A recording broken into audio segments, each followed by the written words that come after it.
로마서 8장 16절에서 18절 말씀입니다. 저 짧은 구절이라 다 함께 합독하시겠습니다. 시작. 성령이 친히 우리의 영과 더불어 우리가 하나님의 자녀인 것을 증언하시나니 자녀이면 또한 상속자 곧 하나님의 상속자요 그리스도와 함께한 상속자니 우리가 그와 함께 영광을 받기 위하여 고난도 함께 받아야 할 것이니라. 생각하건대 현재의 고난은 장차 우리에게 나타날 영광과 비교할 수 없도다. 아멘.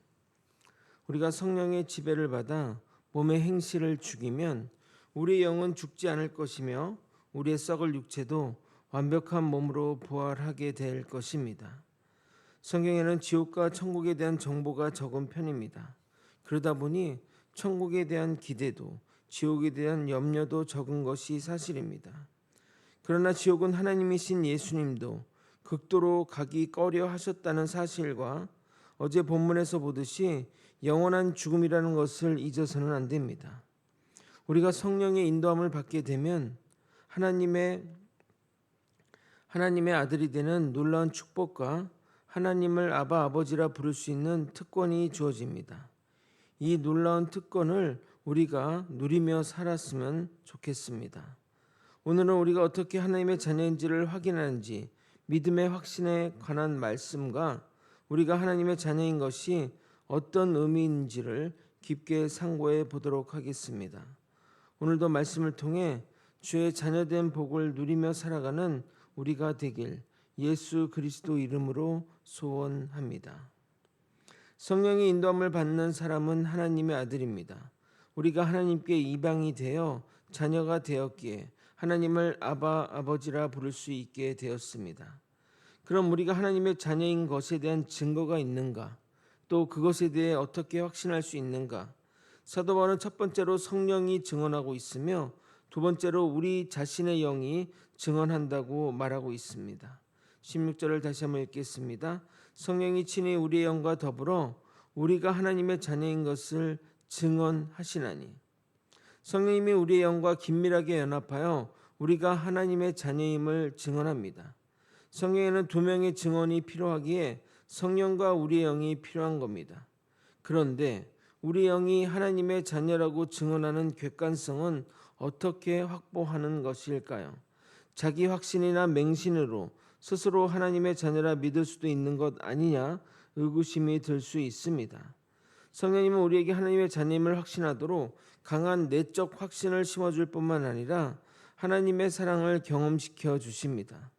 거기다가 자연스럽게 맺어지는 성령의 열매를 통해 간접적으로 확인이 가능합니다. 여러분, 열매가 있다고 성령의 내주가 확실한 것은 아니지만, 왜냐하면 그냥 성품이 좋아서 그런 것들을 하는 사람들도 있기 때문에 성령의 열매가 있다고 성령의 내주가 확실한 것은 아니지만, 믿은 지 오래되어도 열매가 전혀 없다면 의구심을 가질만 합니다. 그러나 이런 의구심은 자신과 자신의 자녀에게만 적용해야지 다른 이들에게 적용해서는 안 됩니다. 남의 신앙을 판단하고 더 나아가 정죄하는 것은 죄라는 사실을 잊어서는 안 될 것입니다. 로마서 2장 1절은 이렇게 말합니다. 그러므로 남을 판단하는 사람아, 누구를 막론하고 내가 핑계하지 못할 것은 남을 판단하는 것으로 내가 너를 정죄함이니 판단하는 내가 같은 일을 행함이니라. 어떻게 우리가 이 확신을 가지는가요? 우리가 성령님께 민감하게 반응하면 반응할수록 성령님은 우리에게 강한 확신을 주십니다. 성령은 이렇게 우리의 영과 교류하며 하나님의 뜻을 전달하고 하나님의 뜻대로 우리가 살게 만듭니다. 그러나 많은 이들이 이 확신을 가지지 못한 채 염려와 근심 속에 살아가며 자신의 영적 신분에 맞지 않게 육체적 향락과 세상의 즐거움을 추구하며 살아갑니다. 그래서 하나님의 자녀임에도 하나님의 자녀된 특권을 누리지 못하고 살아가는 자들이 얼마나 많은지 모릅니다.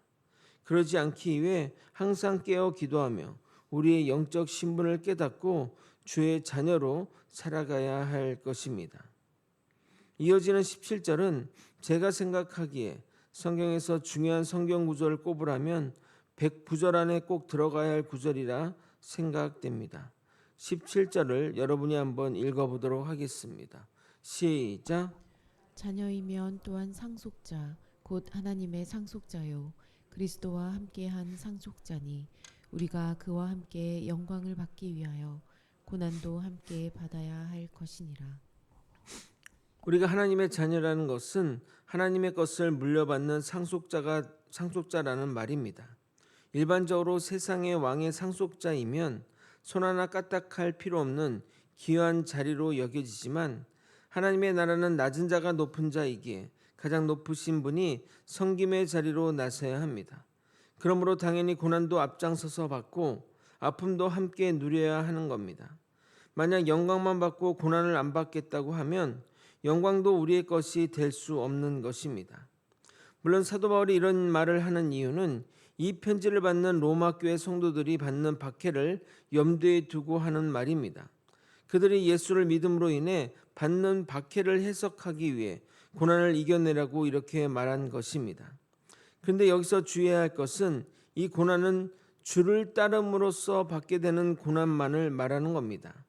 가끔 죄를 짓고 그로 인해 징계를 받으면서 마치 주를 따름으로 받는 고난처럼 포장하고 묘사하는 분들이 있는데 그것은 잘못된 생각입니다. 그런 분들이 하는 말이 꼭 이렇습니다. 왜 하나님을 믿어도 삶의 어려움은 해결되지 않는 것이지? 왜 하나님은 나의 고난에 무관심하시지? 라고 말입니다. 사랑하는 성도 여러분, 그 사람을 사랑하기 때문에 하나님은 징계를 허락하시는 겁니다. 히브리서 12장 6절 7절은 이렇게 말합니다. 주께서 그 사랑하시는 자를 징계하시고 그가 받아들이시는 아들마다 채찍질 하심이라 하였느니 너희가 참음은 징계를 받기 위함이라 하나님의 아들과 같이 너희를 대우하시나니 어찌 아버지가 징계하지 않는 아들이 있으리요. 그러므로 죄를 지어 받게 되는 이 고난을 우리는 고난이라 생각하지 말고 징계라 여겨야 한다는 겁니다. 그렇게 자신의 징계를 미워하고 착각하는 것 자체가 회개가 덜 되었다는 말입니다. 본인은 잘 알지 않습니까? 이것이 징계인지 주를 따르는 가운데 주어지는 고난인지 말입니다. 절대 죄를 짓고 받는 징계를 마치 주님을 따름으로 인해 받게 되는 고난으로 여기지 마시기 바랍니다. 사랑하는 성도 여러분, 혹 여러분이 믿음으로 인해 고난을 겪고 있다면 이 말씀을 명심하시기 바랍니다. 예수를 믿음으로 받게 되는 고난은 그것이 아무리 강력하고 힘들다 할지라도 기한이 정해져 있습니다. 즉 정말 죽을 것 같이 힘들어도 살아생전에만 영향을 준다는 겁니다. 고난의 유통기한이 있다는 것은 우리에게 큰 힘을 줍니다. 이 또한 지나가리라 생각하며 이겨낼 수 있기 때문입니다. 세상 사람들이 어려운 고난 가운데 극단적인 판단을 하는 이유는 끝이 날 것 같지 않기 때문에 그렇다고 합니다.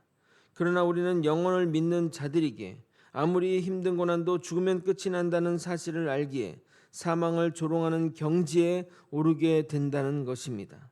고린도전서 15장 55절 이렇게 말합니다. 사망아 너의 승리가 어디 있느냐? 사망아 내가 쏘는 것이 어디 있느냐? 초대교회 성도들이 극심한 박해에도 그들의 신앙의 절개를 끝까지 지켰던 것은 이 고난이 반드시 끝난다는 것과 그 고난 뒤에 있는 영광을 바라보았기 때문입니다. 그래서 담대히 순교의 길을 걸어갈 수 있었던 겁니다. 그러나 그 이후로 우리를 위해 두 팔 벌려 기다리시는 하나님을 생각해야 합니다. 십자가의 고난을 겪으시고 부활 승천하셔서 영광의 보좌 위에 앉으신 예수님처럼 고난의 길을 걷고 있는 우리 또한 그런 절차를 밟게 될 것입니다. 여러분 이 구절을 꼭 명심하시기 바랍니다. 18절을 읽고 설교를 마치도록 하겠습니다. 생각하건대 현재의 고난은 장차 우리에게 나타날 영광과 비교할 수 없도다. 말씀을 정리하겠습니다. 성령이 우리 안에 거하시기에 우리는 육신의 생각과 행동을 죽이고 영으로 살아내야 합니다. 만약 육신을 따라 살면 성령은 소멸하게 되고 우리는 그리스도의 사람이 되지 않습니다. 그러나 그걸로 끝이 아닙니다. 우리는 다시 부활을 할 수 없을 것이며 영원한 종국의 죽음을 맞이할 것입니다. 그 죽음은 상상하기도 힘든 죽음일 것입니다. 가면 절대 돌아올 수 없습니다. 그러나 우리는 주의 은혜로 부활할 것이고 완벽한 육체로 돌아올 것입니다.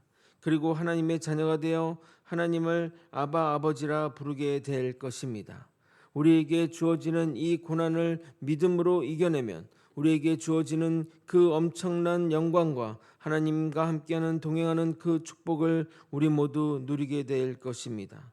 이 놀라운 축복을 누리며 성령님 의지하며 살아가는 우리 모두가 되시길